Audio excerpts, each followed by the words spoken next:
جب تک مخبر صادق صلی اللہ علیہ وآلہ وسلم کی صداقت پر اعتماد نہ ہو تو ہم توحید کی تصدیق نہیں کر سکتے۔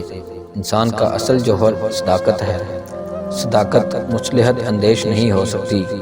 جہاں اظہار صداقت کا وقت ہو وہاں خاموش رہنا صداقت سے محروم کر دیتا ہے۔ اس انسان کو صادق نہیں کہا جا سکتا جو اظہار صداقت میں ابہام کا سہارا لیتا ہو۔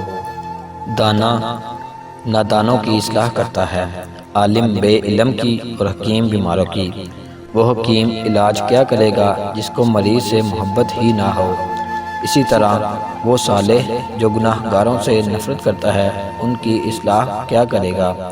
ہر صفت اپنی مخالف صفت پر اثر کرنا چاہتی ہے، لیکن نفرت سے نہیں، محبت سے۔ اگر زندگی بچانے کی قیمت پوری زندگی بھی مانگی جائے تو انکار نہ کرنا۔ باطن ایک علم ہے، جس کو عطا ہو جائے وہ اسے باطن نہیں کہتا بلکہ ظاہر ہی کہتا ہے۔ علم باطن سے ظاہر میں آتا رہتا ہے۔ اسی طرح وہ غیب جس کا علم عطا ہو جائے وہ غیب نہیں کہلاتا۔ غیب وہ ہے جس کا علم بندے تک نہیں پہنچتا، یہ صرف اللہ کے پاس ہے۔ ایسے غیب کا تذکرہ بھی نہیں ہو سکتا اور اللہ کے لیے کچھ غیب نہیں۔ زندگی اور عقیدے میں فاصلہ رکھنے والا انسان منافق ہوتا ہے۔ ایسا شخص نہ گناہ چھوڑتا ہے نہ عبادت۔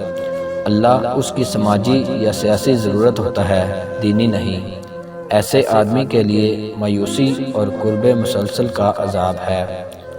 غیر یقینی حالات پر تقریریں کرنے والے کتنے یقین سے اپنے مکانوں کی تعمیر میں مصروف ہیں۔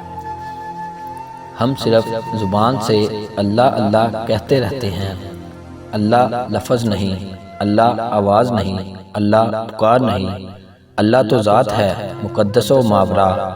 اس ذات سے دل کا تعلق ہے، زبان کا نہیں۔ دل اللہ سے متعلق ہو جائے تو ہمارا سارا وجود دین کے سانچے میں ڈھل جانا لازمی ہے۔